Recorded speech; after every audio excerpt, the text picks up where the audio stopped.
Hello, hello, hello, and welcome back here on StarCityGames.com. I'm Emma Handy, coming in with another set of modern videos.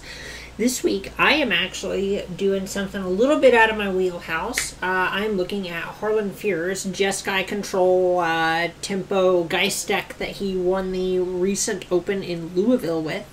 I've just done exactly his list. After the Open, he said he wouldn't change a card. It all was perfect, which, you know, that's pretty common for someone to say after they win a tournament. But he seemed pretty adamant about liking his list, even, you know, a week later, a couple weeks later. So, you know, I figured I'd see what there is to it. Just starting on off here, we have the 24 lands that are pretty much what we've come to expect in a Jeskai deck. The only thing that's really shocking to me is there are 0 Spire Bluff Canals, and there is the pair of Sulphur Falls. Everything else is pretty standard, or not too shocking, pretty easy to justify. The third island is normal.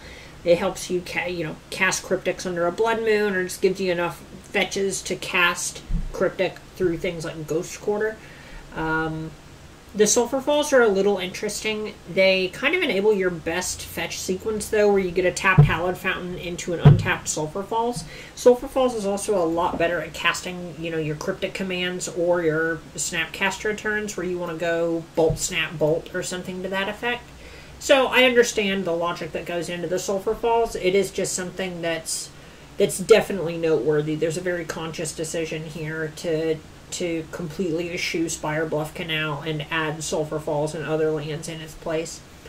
The rest of the spell lineup is pretty standard. We got 4 Paths, 4 Serum Visions, 4 Bolts.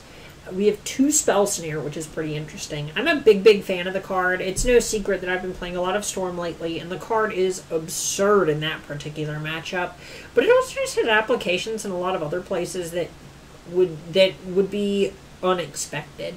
If you look at Death Shadow, for example, the deck only has 1 or 2 2-drops in the 75, but one of those is Snapcaster Mage, which is one of the most important cards in the matchup. So Spell Snare even ends up shining in a match where there aren't a whole lot of targets, just because it does answer the important things. From there, we got 4 Snapcasters, 3 Lightning Helix, only 2 Electrolyze.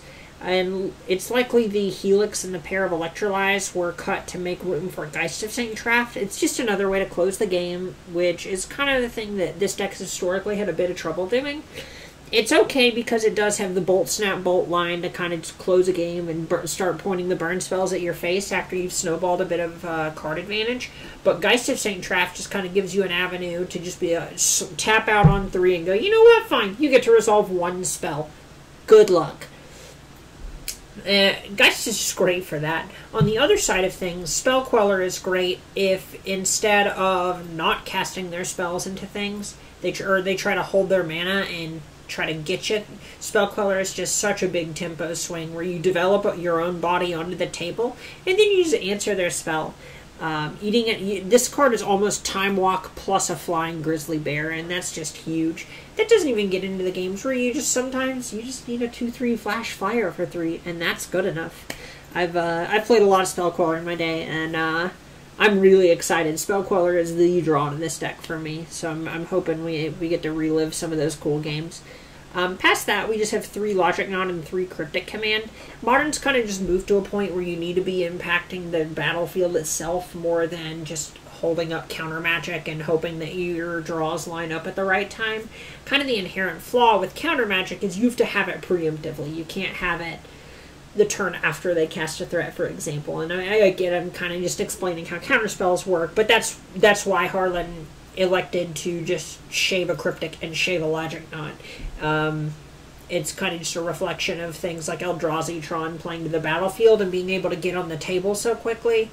You can't have all these cards that are only good as soon as they're putting a spell on the table, especially if you're looking to tap out for Geist of St. Traft.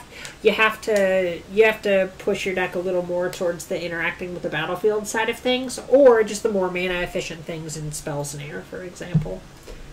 Moving on to the sideboard, there's a lot of fun-ofs here, but there are some 2-ofs that show just clear strength in those specific cards. We'll touch on the 2-ofs first. Relic is kind of the graveyard hate that lets you keep your Logic Knots and your Snapcasters turned on. Logic Knot in particular seems to be a pretty important spell in the deck. It's taking the place of Mana Leak as of late, and it's great. You know, I mean, it's cool that it can't get quellered if you just do it for 3. It gets past an Idol of the Great Revel if you do it for 2. All these little interactions end up being a big deal, and not turning off your Logic Knots permanently with something like Rest in Peace is huge. Snapcaster also ends up being really important for trying to close out games, so you don't want to have things like Rest in Peace or Grafdigger's Cage in your deck if you can help it. Disdainful Stroke is kind of the...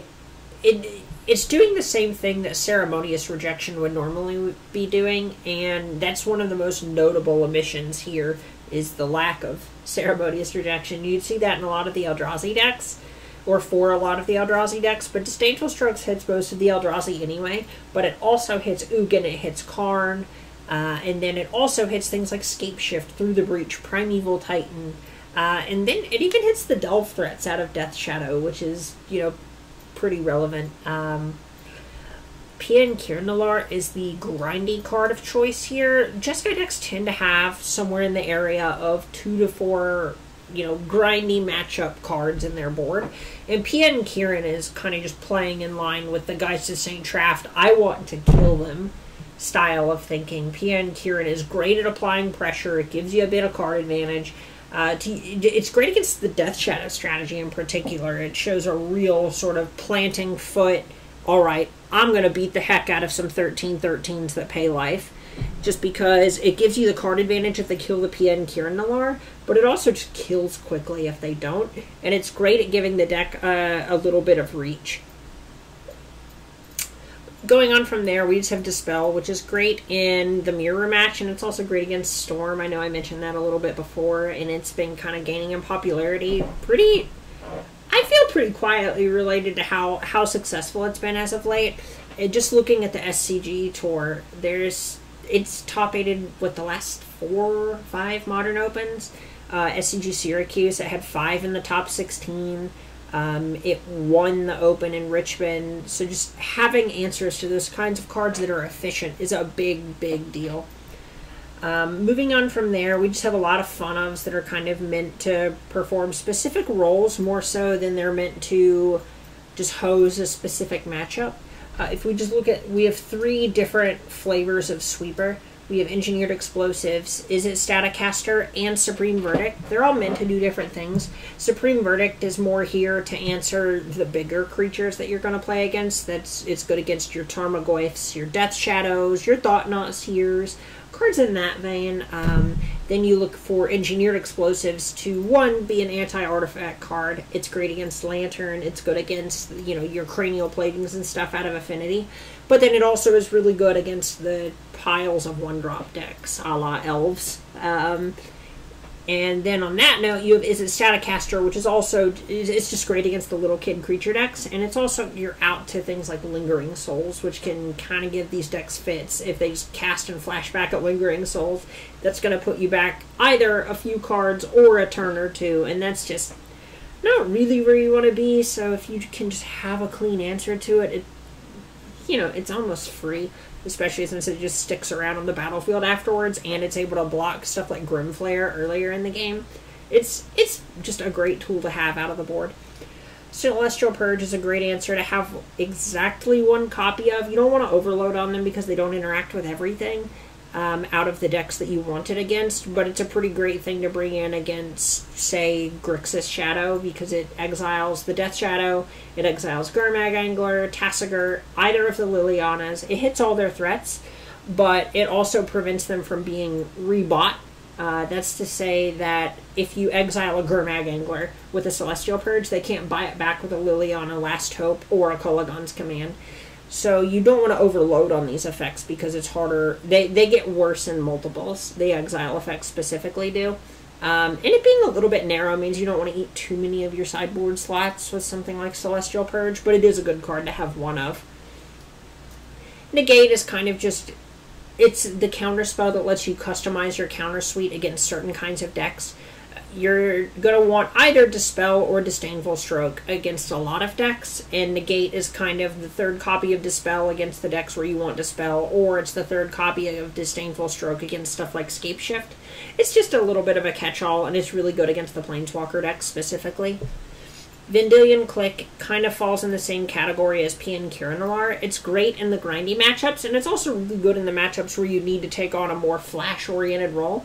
Against your faster combo decks, you know, your Grishelbrand style things, you really want to make sure that you have Vendilion Click so you don't tap out, except when they give you a pocket to do so.